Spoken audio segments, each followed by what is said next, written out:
What up, y'all? DCFAYGOGUY. Today we are going to be reviewing Twiztid's brand new album, Glyph, aka Glyph. I heard Replicon Radio guys call it Gylf, and I've not been able to say it the right way ever since. It's kind of been a running joke that I took the ball and I've just run with it. Yeah, Glyph came out Cyber Monday, 3 days after Black Friday. This is the album that had some speculations going on. Obviously, I made a video about it a little preemptively. I know there was a lot of comments in there about perpetuating the beef and keeping the beef going, and that wasn't the intentions of that video. That was me kind of preemptively saying, hey, if this is a diss, look at it like this. You know what I mean? Ultimately, there is no disses on here.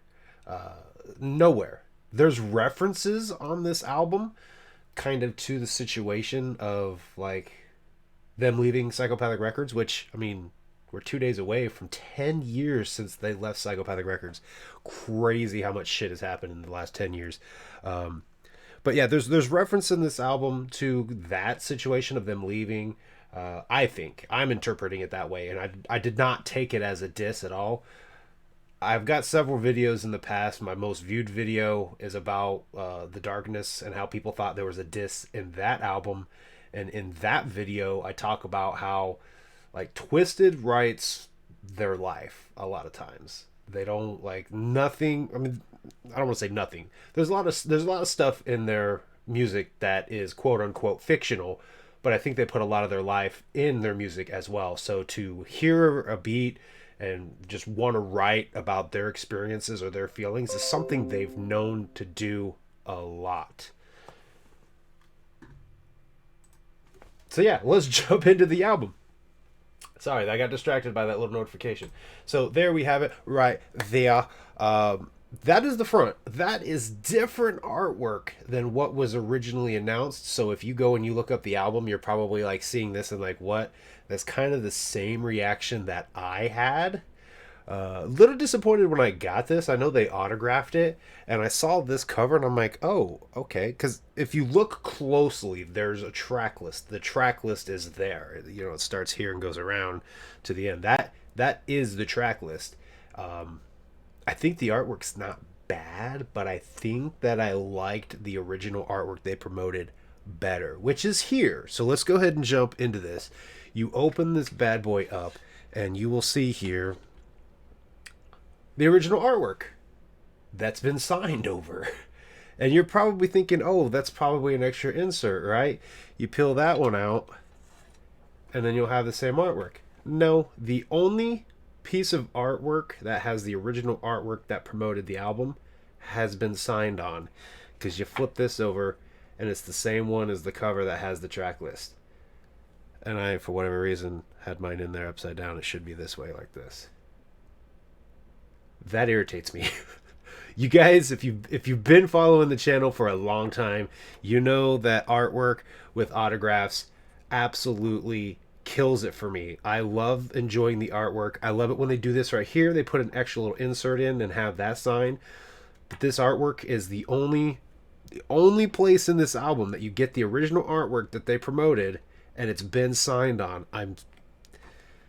It grinds my gears so bad. I don't want to nitpick the shit out of it. I know a lot of people appreciate autographs. I've got a whole other video about autographs and how, to me, getting this right here, it feels less meaningful than actually going and meeting them in person, doing a meet and greet, getting the shit signed, and attaching a memory to the autograph. So, I don't know what else to say about that. The original artwork is destroyed. They've destroyed it. It's nowhere else on here. As you can see, there is the disc. We'll pop that bad boy off, and that's going to have all of your credits there. Great production on this album. Absolutely great production. I am so fucking happy to see some Straight Jacket beats on here. Straight Jacket's in my top 5 producers. He's in there with some others. But I may make a video about that more specifically, talking about my top 5 favorite producers. Straight Jacket is in the top 5. There's beats in here, and I love to see it because one thing about him working with Psychopathic Records that I kind of take away is the lack of his beats that they used. They did not use enough of his beats, in my opinion. You know, I think they generally just used him as an engineer than a producer, and that to me really kind of sucks, because when they first announced working with Straight Jacket, I immediately played through every ABK track that had Straight Jacket production. I went through every single fucking Big Hoodoo beat, because in Asylum there's a few on there, and pretty much most of the bangers on Asylum were produced by Straight Jacket. Asylum, The Yard, there's a few others off the top of my head I can't even name. There's great production in there from Straight Jacket, and that always stuck with me. You know what I mean? I just put out a tweet a couple days ago, kind of talking about, how do you listen to music? Are you listening to the music, like the beats and the instrumentals, or are you listening to the lyrics? Are you listening to what the artist is saying to you? And I made a reply about it, how I'm listening to the music first. I'm listening to the tone the instruments are setting, to what the beat is setting, you know, because a lot of times that's immediately the first thing we hear is the beat kind of setting the tone, and then the artist jumps in at the right moment. If they're doing it right, they jump in at the right moment and they fucking ride that beat and they make great shit. So I'm always listening to the beat first, listening to the tone that's being set. Usually on the first listen, that's all I'm listening to, is the music side of the song. By the second listen, well, I would say on the first listen, I'm also then listening to what the artist is doing with that music. Are they in rhythm, or are they offbeat? Are they clashing with the music too much? Or are they not riding the wave, essentially? And then from there, I start listening more and more to what's being said.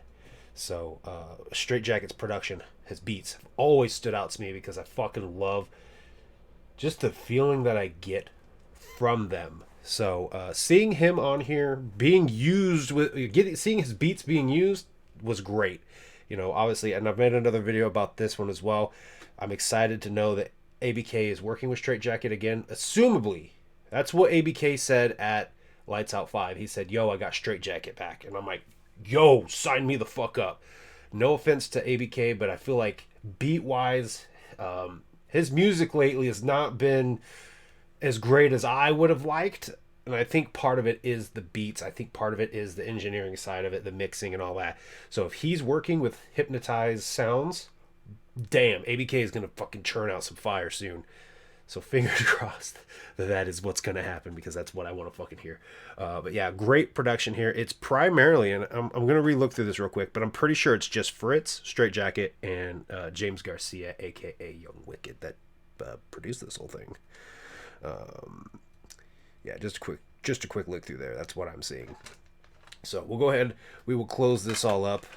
We'll stick the tainted artwork into here, and we'll flip it over to the back. To no track list. It just has this artwork here, which is actually kind of cool. I like it. It gives me like End of Days vibe. If you know what that is, End of Days was the tour they went on back in 2009 to promote Wicked. It came out with an EP, and that's kind of what this cover reminds me of. I like the red and black theme. Like, this album to me was very much like vibes of So Much Blood is really what I got. So this album right here I thought was really good. And you guys might be wondering, are we going to hear snippets of this album? Because I know everybody is dying to hear it. Everybody is dying to know if there was a diss in there. I'm seeing channels left and right get fucking claimed. And I ain't about to do that. I know I'm probably safe playing 10, 15 second snippets. I'm not going to risk it, so we're not going to play a single thing for you guys here. We will go over the track list, though. I don't really have it pulled up. I think I could try to remember it off the top of my head. But track 1 is Keeping It 1. Track 2 is Stab. Track 3 is Falling in Love with Someone Who Hates You. Track 4 is 360 featuring Blaze and ABK. Track 5 is... I'm not going to be able to do it. I'm not going to be able to do it. Signs of a Villain. Track 6 is Never. You know what? I'm just going to cheat here. I actually have another one here with me. Track 5 is Signs of a Villain. Track 6 is Never Die / Reboot. Track 7 is Dig Another Hole. Track 8 is Clown. Track 9 is HD. And track 10 is Guts. 10-track EP album. I would say this is an album. It feels kind of like an EP. It's only like I'm not mistaken, 30, 40 some minutes long. It's a quick listen. On my way back from the Certified Cyclist Tour, I tried to listen to this, but that was such a long drive. I was like, I want something that I'm familiar with that I can sing along with just to help pass the time. So I ended up listening to the Yum Yum Flower. It's a playlist of all the Yum Yum albums from Lure clear to Pug Ugly. So that's what I ended up listening to on my drive back from Louisville. It's a 3-hour drive. So I didn't listen to this a whole lot on that drive, but it's been in my car and I've been listening to it for the last week. I think this album is absolutely great. One thing I want to say about it though is this feels very much like, I know Roan from Beneath the Dirt has been saying like a rush quick job, like they're not putting as much heart into their music lately. I feel like that with this, but I don't feel like that with this. This is kind of like a, they're the best batter on the baseball team, right? They're up to bat and they just knock out a quick home run, but the bases aren't loaded. There's nobody on the bases. They just go, they knock out a home run. They get 1 point for the team. It's kind of how it feels. Like they go in, they do what they know how to do best, but it feels like there wasn't a theme to this. It doesn't feel like there was a lot of heart into this, if that makes sense. Like I don't feel like there was a direction that this album had. It's just like, to me, it felt like they just heard these beats and were inspired to write to them, so that's what they did. They're just like, yo, let's bang out this album real quick. Let's go in here and knock this shit out the park. That's what that felt like. And I feel like more of their attention is probably focusing on their next rock album, because I know that's kind of where their heart's at right now.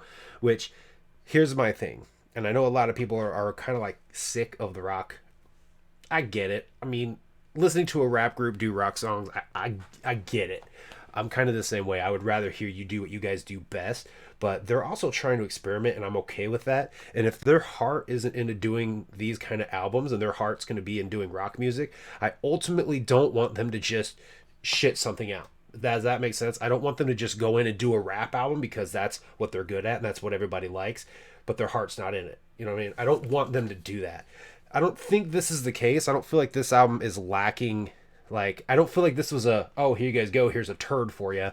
That doesn't feel like that with this, because everything on here I love. I'm enjoying this album every listen through, but it does feel like there's not a whole lot of cohesiveness. And maybe that's because of the variety of beats, the variety of production, because the thing with Straight Jacket that I really like, especially on this album, some of the beats are a little bit more kind of upbeat, except for Clown. So that's the vibe I get with those. Of course, Young Wicked is really good at those like really heavy hitting songs. And then Fritz has been kind of experimenting, because Falling in Love with Someone Who Hates You, that kind of gave me vibes of a couple of the songs that I've heard on the Songs of Sam Hain series. And it's kind of, if you go back and you re-listen to For the Fam Volume 2, there's like that, forget the name of the track, but it's the mashup that has like 4 or 5 different songs, I think all from Freak Show, that are remixed. And the sounds that they have, like the one for I'm All Right on there, I actually really love that version a lot. And that's what Falling in Love With gave me vibes of. It's just kind of like, it felt more like maybe like a dance song instead of a rap beat. Does that make sense? I hope that makes sense. But I'm loving everything on this album quite a bit. So my top tracks, and again, I'm not playing anything for you guys, okay? Sorry, I'm not going to do it. Call me a sellout, call me whatever. The thing is, if I make this review, it gets taken down, then I got to put in extra work to make sure that the video can stay up and you guys can hear my thoughts on this album. So rather than play you guys part of the album, I'm just going to talk about the album. That way I don't have to reshoot this video. I don't have to do anything differently. Like it's just done. I'm not going to risk it. Sorry. If you guys want to hear the album, there's ways to go get zip files. They're out there. Hit me up. I'll just say that. I'll just say that. So favorite tracks on here. Absolutely keeping it 1. Like when that first guitar strum started, I was like, oh, I'm already fucking loving this song right here. The beat didn't even kick in. Nobody started rapping. I just heard that beat and I'm like, yep, this song's great. Immediately just was like, this song is great. That's just it. So keeping it 1 is definitely in my top tracks. This is gonna be tough because again, I can't really fucking see the track list. I'm gonna fucking look at this right here, because I kind of want to look through it and just like play it in my head a little bit. Falling in Love with Someone Who Hates You, I really like. I'm torn between giving it to 360 or giving it to HD. Both are great tracks as well. Um, I'm just gonna give you my top three songs. By the way, I'm not gonna give you top five because that's like half the album. So my top three, I'm going to say is Keeping It One, Falling in Love with Someone Who Hates You, and Clown. Yes, the alleged diss track featuring Straight Jacket. Everybody's mind immediately went to it's a diss track. What this song is about to me, and I'm gonna kind of roughly paraphrase and quote the homie Echo Side Fiend, because I've seen him out there saying that to him this feels like a play on the song from Smokey Robinson, "Tears of a Clown," which, mind blown. I always thought that that was a woman singing. My apologies. I didn't know. I didn't realize Smokey Robinson was a man. I never knew the name of. I never knew who sang the song. I just remember hearing the song, and I remember always liking the song. But I just always felt like that was a woman singing, and I found out it's actually a guy. But I really liked that song as well. But basically, what Clown is about is basically being down, being sad, dealing with depression, and just putting on a happy face. Being a clown, you're hiding behind a happy face, pretending that you're happy and living a good life when really you're sad, depressed, down, which really, really fucking is a deep track when you think about it like that. Because let's look at how many times we've heard of comedians like having a real darkness and battle with depression. I believe Chris Farley was known to have that. Robin Williams obviously dealt with it hardcore because he fucking killed himself. So it's a really deep track when you look at it like that. It's just about being a clown. Yeah, it feels like a play on that for real. So that's what that song is about. There is no disses in there anywhere at all. Nowhere in this album is there. There's one part in the chorus for 360 that I think people are going to hear and be like, oh, they're talking about psychopathic, or oh, they're talking about juggalos. The line, and I'm going to butcher the fuck out of it. I'm just telling you this right now. The line is, fuck you bitches, hating, fuck them, fuck you and the other side. That line right there, people are going to hear it. They're going to be like, oh, they're saying fuck juggalos, or oh, they're saying fuck anybody that still supports psychopathic. That's not how I took that at all. I think they're looking at the divide, and they're looking at the people who are on the fuck them shit that want to hate on them constantly instead of just move on with their life and focus their energy on shit they like. That to me is what they're saying. They're saying fuck you guys and everybody on that side that's on some hater shit, just who can't pull the dick out of their ass and just move on with their life and enjoy shit. That to me is what that line is directed at. The only other thing in here, again, that people may take as a diss, it's not, I don't think it is in Keeping It One, Madrox talks about talking about not dealing with ultimatums and then throwing a bomb to Madrox, and we left two, he either says two of our favorite rappers or two favorite rappers in the sandbox. And that to me kind of felt like they were saying like, that was kind of them addressing like the reason they left Psychopathic was they were being given ultimatums, and they were like, yo, we don't want to play with you guys anymore. They don't want to play in the sandbox. They went on to go play with somebody else, to go do something else on the playground instead of being in the sandbox with the two that are like, they're like, yo, you got to fuck with me or else kind of thing. That's how I took that line. Yeah, I think that's everything. I think that's everything I wanted to talk about in this. Again, great album. It's been in my car on steady rotation. I will normally just let it play and just let it keep playing. So I haven't really been listening to it outside of the car. So I don't. Maybe I should go back and listen to it a couple times out of the car. But as an album to listen to while you're driving, it's a great fucking album. It's been on steady rotation because of that, and that is going to come to an end for me because, like I said, I do have a second copy. The day that I was supposed to go down to the Certified Psychos tour in Louisville, this was supposed to get here. Not this. This one was supposed to get here, and it didn't. So at the show, they were selling them for $10. And I'm like, my CD is going to be here tomorrow, Saturday at the time. Do I go ahead and buy one and listen to it on the drive back? And that was the decision I made. I was like, yeah, I'm going to go ahead and buy it. I'm going to go ahead and get it. And then as I was at the concert, I was immediately thinking how a lot of people want to hear this. Getting it out on YouTube, getting it out. I mean, it's not on streaming services as of yet. I don't know if it ever will be.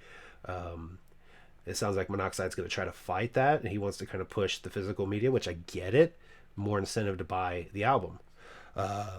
So that being said, because this is at the moment kind of a rarer item to hear, I'm going to give a copy away. And I'm not going to give away the one from the show. I'm actually going to give the Tainted artwork away. The one that I ordered from the website. It's been signed. The artwork on there, as much as I wanted to have that because that was the original artwork promoted for the album and that felt like a better album cover, it's tainted with the autograph. So I'm going to give that one away. If you would like a chance to win it, comment down below, ticket please. And that'll get you an entry into a giveaway for a copy of Glyph. It's Glyph, motherfucker. So I will draw a winner probably at the beginning of the year. That is when I'm planning to do my drawing for the Seeds of Yum Yum for international juggalos only. Unfortunately, Woe hasn't come out. My hope was that it was going to come out on time or at least by the end of November, but it didn't. So unfortunately for those guys, we can talk about it then or not. But we may put a pause or extension on that giveaway. I don't know yet. But yeah, ticket please down below if you would like the chance to win a copy of Glyph. And tell me down below what you guys thought of the album. If you have heard it, if you haven't heard it, what track do you think sounds the best? Like, what track do you think looks like it's going to sound the best? And I can tell you right now, Keep It One is a really fucking good song. It set a great fucking tone for the album and started off strong as fuck. Anyway, thank you guys for watching. I will see you guys next time.